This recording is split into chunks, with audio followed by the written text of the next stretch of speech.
Bienvenidos, queridos televidentes, a su programa Entérese. En Entérese hoy nos vamos a trasladar a Colombia, ese país que ha sufrido tanto con la guerra civil, ese país donde se habla en estos momentos que a través del proceso de paz se va a lograr la paz, cosa que unos están de acuerdo y otros no. Siempre que haya guerrillas, no habrá paz. Pues bien, y para hablar algo más, porque hay mucha juventud colombiana que se acerca a nosotros y nos ha preguntado que por qué no hablamos del origen de esas guerrillas, porque lo que conocemos es lo de ahora, pero no conocemos lo de atrás, especialmente los jóvenes. Y para ello hemos traído un gran conocedor de toda esa historia. Hemos traído un gran amigo que ya lo han visto ustedes aquí otras veces. Hemos traído a Eduardo Durán, que tiene ese gran negocio de revistas y periódicos, es un gran historiador, un gran intelectual. Bienvenido a nuestro programa, Eduardo. Gracias, Jesús. Yo creo que lo primero que, especialmente los que sean jóvenes y estén viendo el programa, les interesa el origen de estas guerrillas que han dado tanta guerra, repitiendo la palabra y perdonando la redundancia.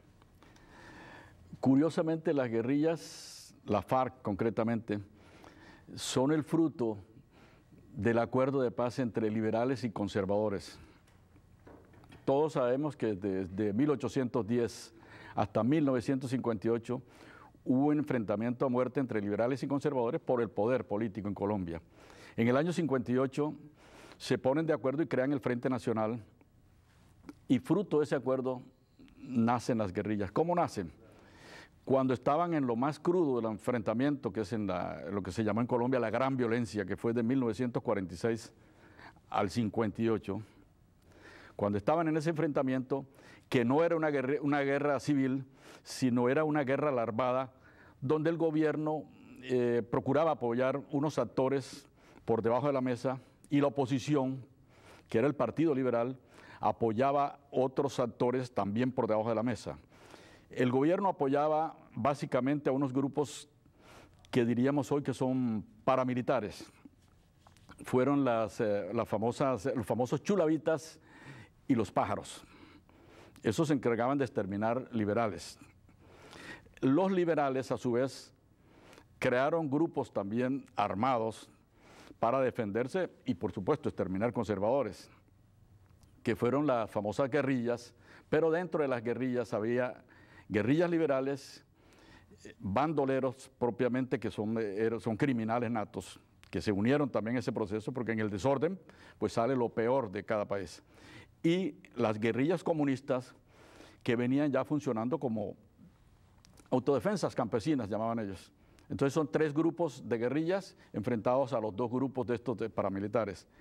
En el Pacto de Paz de 1958, que se crea el Frente Nacional, desaparecen los pájaros, los chulavitas, las guerrillas liberales, exterminan físicamente a los bandoleros, pero las guerrillas comunistas vuelven nuevamente a reinsertarse con los campesinos. Aparentemente se desarman, ya no son guerrillas, sino son grupos de autodefensa campesinas infiltradas en las montañas colombianas con los campesinos. Eso fue en el 58. En el 64, propiamente, el gobierno considera que esas son unas repúblicas independientes, porque si bien no cometen acciones armadas fuera de su territorio, tampoco es fácil para el gobierno penetrar en esos territorios. Entonces planean una gran invasión a esa zona, concretamente a Marquetalia, donde estaba un dirigente que se llama Tiro Fijo, o se llamaba porque ya murió. Planean esa invasión con todos los recursos del Estado y la ayuda americana. El fracaso fue total. Tiro Fijo. En 1958. Eso ocurrió ya en 1964. 64. Sí. Pero fíjate que entonces esos comunistas habían estado desde el 46 hasta el 64. Todo ese tiempo, pues, todo lo que habrían hecho y cómo se habían infiltrado, identificado con los campesinos. En ese año que fracasa el ataque del gobierno contra esos centros donde estaban los comunistas rodeados de campesinos, la FARC se escapan, concretamente Marulanda, y sale de Marquetalia a Río Chiquito, otra población. Se escapa por un territorio inhóspito entre montañas que ellos manejaban muy bien. El gobierno cree que lo ha destruido, pero ellos salen entonces y se proclaman las guerrillas móviles. Ya se dan cuenta que no pueden estar infiltrados con los campesinos porque son presa fácil de las fuerzas militares. Y se declaran en el 66 concretamente, que ya 2 años después, nacen las FARC como guerrilla móvil en todo el territorio nacional. Ese es el origen de la FARC. Pero bien, ahora sabemos que esa FARC es subvencionada por el narcotráfico. Pero y en aquellos momentos que no existía esa fuerza tan grande del narcotráfico, o no existía, no recuerdo, no soy colombiano, ¿quién mantenía por tantos años a liberales y conservadores en las montañas? Eso es costoso, son gente que hay que alimentar, que hay que vestir y que tener armas. ¿Quién mantenía todo eso? Entre el año 46 y el 58, los mismos liberales ayudaban a mantener esas guerrillas, tanto liberales como guerrillas comunistas. Ahora, básicamente también campesinos, había campesinos ricos, liberales, entre ellos en esa zona del Tolima había un campesino liberal muy rico, y Tiro Fijo se une a él porque Tiro Fijo inicialmente es un guerrillero liberal, luego es que se vuelve comunista. Entonces ellos tenían fuentes de financiación entre los mismos campesinos y la misma oposición liberal. Por eso estamos hablando de ejércitos financiados por debajo de cuerda. Este problema de la FARC, ¿en qué se diferencia la FARC de esos movimientos? Porque es un movimiento ideológico, ¿no? Y aquello es un movimiento político. ¿Qué hay detrás de esto? La FARC es un movimiento social. Los otros eran movimientos de coyuntura política. Los comunistas aprovechan para adherirse a los grupos guerrilleros liberales. Entonces, cuando hacen la paz, realmente ni el gobierno, que está en el Partido Conservador, ni el Partido Liberal, quieren saber de los comunistas. Entonces ellos fácilmente reintegran a las guerrillas liberales y los otros grupos se apaciguan. Surge a partir del año 66, surge realmente ya es la lucha social colombiana encabezada por la FARC, unos supuestos defensores, reivindicadores de las necesidades campesinas en su momento. Así, esa es la bandera que ellos asumen. ¿No hubo un sacerdote en ese movimiento de la FARC? No, ¿Que fue muy conocido? No exactamente. Lo que pasa con la FARC es que la FARC crean a su alrededor con esta aureola la posibilidad de que otros movimientos guerrilleros surgen, y de hecho surgen el ELN, el EPL y el M-19. Todos ellos al amparo de la gran fuerza que tenía la FARC realmente en todo el país. ¿Ya el ELN no existe? El ELN existe, pero siempre ha sido una guerrilla menor. Ahí es donde han estado los sacerdotes de alguna manera vinculados. Camilo Torres fue un sacerdote muy famoso que murió con el ELN. Este problema del proceso de paz, que fue el que nos da lugar a hacer este programa de hoy, este proceso de paz, ¿cómo usted lo ve? ¿Cómo surge este proceso de paz y por dónde anda este proceso de paz? Bueno, todo este tema no se puede tocar aisladamente, sino que tiene sus antecedentes. Vamos a partir del periodo del año 82, que es cuando empiezan los procesos de paz en serio. En el fondo, todos los gobiernos colombianos han querido hacer la paz con la guerrilla. ¿Por qué? Porque pues, es una carta muy buena para cualquiera que lo logre. Además que la FARC, como acabamos de ver, también es en parte responsable los partidos tradicionales de que ellas hayan surgido. Pero esta FARC, lógicamente, con el tiempo se fueron, por decir algo, depravando, degenerando y entraron ya en asesinatos, muertes masivas, secuestros, extorsiones, de todo lo ¿Y que te pueden vinculación con el narcotráfico? Sí, pero fíjate que el narcotráfico le genera dinero a la guerrilla y entonces lo que hace es magnificar toda esta operación delincuencial y asesina que venía ejecutando la FARC, y las hace más fuertes y más difíciles de controlar. Pero vamos a los procesos que los distintos gobiernos han adelantado a través del tiempo. Arranquemos en un periodo de 1982 a 1990. Ahí hay dos presidentes, el uno es Belisario Betancur y el otro es Virgilio Barco. Vamos a ponerlos juntos porque es un fenómeno que va del uno al otro. En el 82, cuando sube Betancur, abre las puertas. Él es un hombre, es un intelectual pacifista, es conservador, pero es de una manera de ser demasiado pacifista y de pronto, de ahí un poco su fracaso, de pronto manejable por fuerzas externas. Pero tuvo muy buena intención en iniciar un proceso de paz y lo inició de buena fe con las guerrillas colombianas. Ahí entraron en ese proceso la FARC, el EPL, el ELN, el M-19 y otro grupo, Quintín Lame. Realmente el grupo más importante ahí era la FARC. Sin embargo, este proceso estuvo a punto de fracasar, luego fue recuperado y ocurre el primer pacto de paz exitoso en Colombia con el M-19, el EPL y el Quintín Lame. A estos grupos no solo se les amnistió, sino que se les dio puestos públicos, fueron algunos de ellos ministros, accedieron al Congreso y realmente yo creo que el resultado ha sido bueno para el país. La FARC no entraron en este proceso porque fallaron una serie de circunstancias. Ellos crearon, no directamente, pero surgió un grupo político que se llamaba la UP, y este grupo político tuvo algo de fuerza en Colombia y muchos adherentes, pero los paramilitares, básicamente, diría los paramilitares, casi los exterminaron, mataron a más de 1000 miembros de este partido político, que no eran la FARC, sino eran de alguna manera gente que quería la paz y simpatizantes de la guerrilla. Y le mataron también 2 candidatos presidenciales. Eso dio al traste con cualquier posibilidad de paz con la FARC en ese momento. Entonces ya estamos del 90 al 94, que el presidente es César Gaviria. César Gaviria tuvo un problema muy grave, que fue el asunto de Pablo Escobar. Durante el gobierno de él ocurre el sometimiento, la fuga y la muerte de Pablo Escobar. Durante todo ese proceso, que fue bien difícil, porque Pablo Escobar él solo retó al Estado y lo puso contra la pared. ¿Qué ocurrió ahí?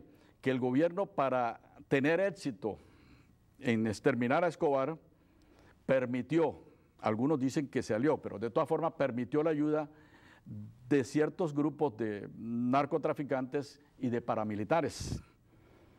Con la ayuda, indiscutiblemente, que ellos ayudaron a que Pablo Escobar llegara a su fin. Eso fue en el gobierno de Gaviria.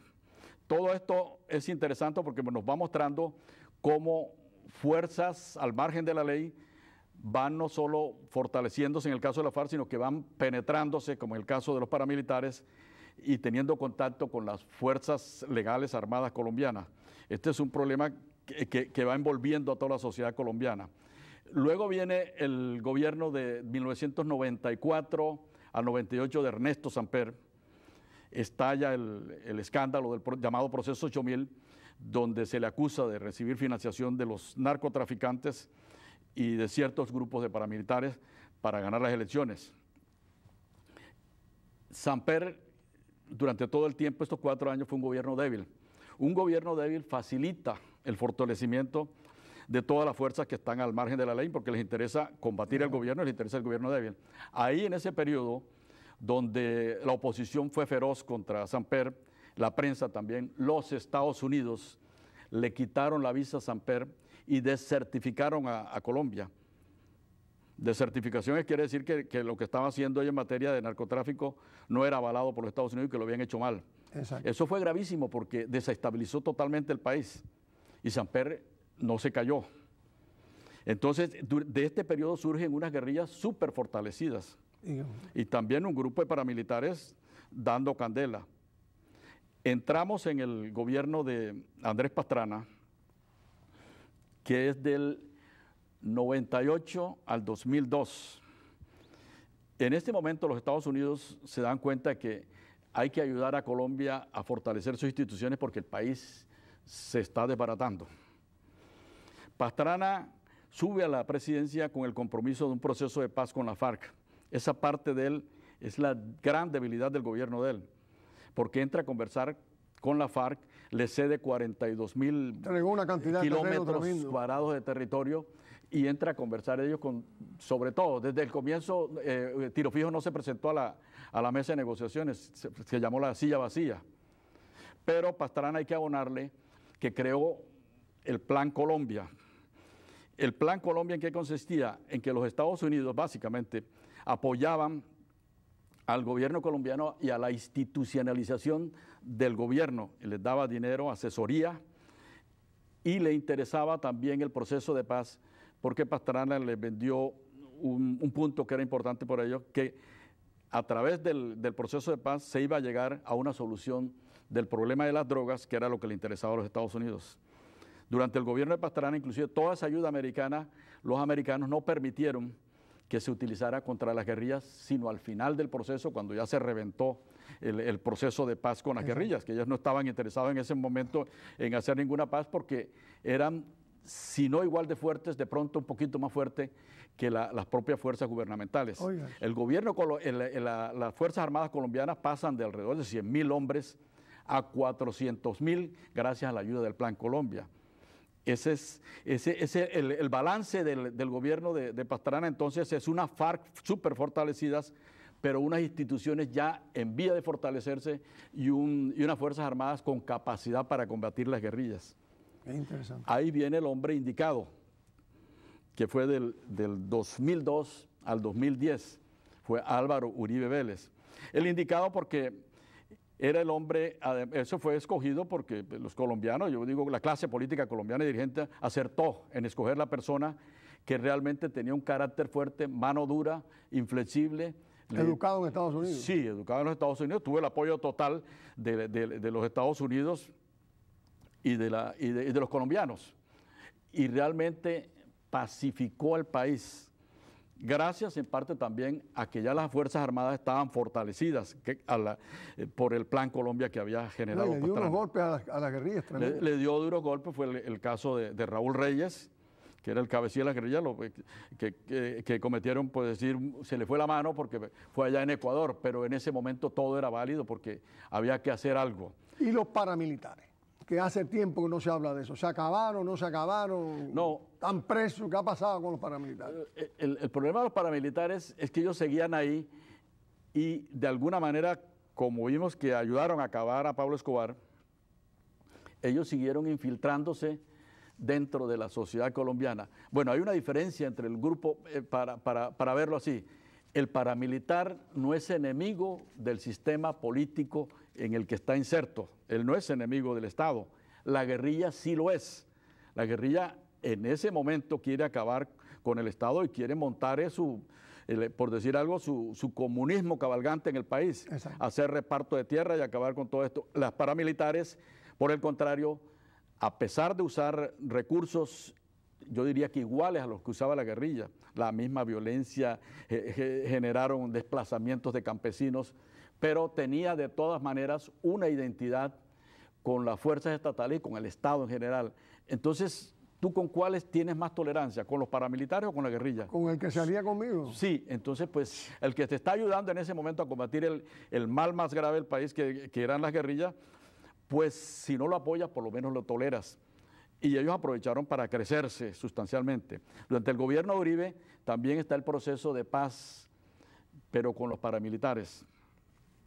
Él trata de hacerlo y los paramilitares confiesan en ese momento que tienen el manejo de casi el 30% del Congreso colombiano. Eso es grave. Sí, señor. Pero pues ese es un proceso, ahí atribuirle responsabilidad de una cosa a un gobierno o a un dirigente es muy difícil. Es el mismo desarrollo de cómo se va presentando la lucha. Además, y esto es importante anotarlo, en toda guerra, en el fondo termina siendo una guerra sucia, de lado y lado. Tú no puedes combatir a los contradictores tuyos con armas distintas a las mismas que ellos en su momento están utilizando. ¿Qué pasa con eso? Que pues tanto guerrillas como paramilitares y en parte el mismo ejército están utilizando las armas contra la población civil, porque suponen en un momento dado que esa población civil se identifica con la guerrilla, lo protege o le sirve de aliado, de alguna manera le ayuda, y entonces lo ataca y de hecho ha habido crímenes, hay militares presos por eso, inclusive desapariciones, lo que se llaman eufemísticamente los falsos positivos de parte de fuerzas del Estado. Falso positivo es que agarraban a muchachos que nada tenían que ver y lo fusilaban y le ponían uniforme de guerrillero y decían matamos tantos guerrilleros. Todo eso visto aisladamente parece muy cruel, pero en sí, en el fondo es un desarrollo de la depravación de la guerra que ha caído Colombia. Vamos que nos queda poco tiempo y nos falta mucho por hablar. Todo este proceso de paz de Santos para muchas personas en Colombia, personas inclusive aquí en Miami que se han acercado, es como una entrega al comunismo de Colombia. Entregando que este proceso, especialmente por hacerlo en Cuba, por no darle participación al pueblo colombiano. El éxito de un proceso de paz tiene que ver con empezarlo sigilosamente y solo sacarlo a la luz pública cuando ya hay algo sustancialmente convenido. Y en eso ha sido muy inteligente Santos. Él desde el año 2011 viene en el proceso de paz con las guerrillas y cree en ellas porque hay elementos que le permiten creer en ellas. Dentro del proceso de conversaciones preliminares que hubo, Santos tuvo que tomar la decisión de bombardear donde estaba el que estaba negociando con él, que es Alfonso Cano, y lo mata, junto con otros guerrilleros. Entonces, ¿cuál debilidad de Santos hay en eso? Ninguna. Hay una prueba también de que las guerrillas quieren la paz en eso, porque las guerrillas, a pesar de que les matan al jefe de ellos, que está negociando con el gobierno, siguen en el proceso de paz. Y el proceso de paz siguió hasta el 2012, las conversaciones de paz, perdón, siguieron hasta el 2012, cuando ya el gobierno hace público y dice, bueno, hemos estado conversando y estamos dentro de un marco, esto es importante, dentro de un marco de puntos básicos sobre los cuales vamos a negociar. Pero si, inclusive en estos momentos, en que ya se rumora de que ese proceso de paz ya está terminado, que ya eso está cocinado y que ya se va a dar la publicidad, el logro alcanzado en el mismo, nos encontramos que las guerrillas siguen matando, siguen asesinando, siguen haciendo de todo. ¿Dónde está de verdad el espíritu de paz por parte de la guerrilla? Bueno, eso es parte de los gajes del oficio, porque el acuerdo que se hizo, que son de 5 puntos, que en el fondo no son sino 4, ese acuerdo se hizo con base en negociar dentro del conflicto. La negociación dentro del conflicto, ¿qué implica? Que el Estado puede, y de hecho fue por eso que Santos se toma decisiones como lo de Cano y otras posteriormente, puede tomar esas decisiones. A su vez la guerrilla también puede atacar el Estado y venir actuando. Para eso es precisamente la paz, para terminar todo ese enfrentamiento criminal entre las guerrillas y el Estado. ¿Y por qué si todo eso se está produciendo, Uribe no apoya ese proceso de paz? Bueno, fíjate que es el hombre que más peleó contra la Yo diría que las diferencias entre Santos y Uribe son mínimas. Santos fue ministro de Defensa de Uribe. Y durante el ministerio de Santos es que ocurren los grandes golpes de Uribe a la guerrilla. Y Santos, después del gobierno de Uribe, le sigue dando grandes golpes a la guerrilla. No solo eso, Uribe también es amigo de la paz. De hecho, ahí en La Habana hay un hombre que se llama Frank Peart. Este comisionado de paz que está en La Habana fue el mismo comisionado que en el año 2009, siendo presidente Uribe, lo envió a empezar conversaciones de paz con las guerrillas. Entonces Santos ha sido en el fondo un continuador del uso de la fuerza democrática para garantizar la seguridad del país, sino también un continuador de ese proceso de paz que en su momento trató de iniciar Uribe. Uribe, lo que pasa es que es un gran hombre, ese es el gran guerrero, fue el hombre preciso para pacificar el país, para meter en cintura a la FARC, para disminuirlos al mínimo, para acabar inclusive con los paramilitares. Entonces le entrega un país ideal para la paz a Santos, pero Uribe no tiene el temperamento para adelantar el proceso de paz. Sin embargo, se pide en la cabeza, por lo menos es lo que desde mi punto de vista, cuando Uribe habla todo contra Santos, y Santos no acepta lo que Uribe dice, y en ese enredo yo creo que eso es perjudicial, no solo para el proceso de paz, es perjudicial para el presente y futuro de Colombia. Pero yo creo que en el fondo, bueno, es que a Uribe nadie lo puede cambiar y el papel que hace, él lo hace de muy buena fe y consciente que lo que está haciendo es lo mejor.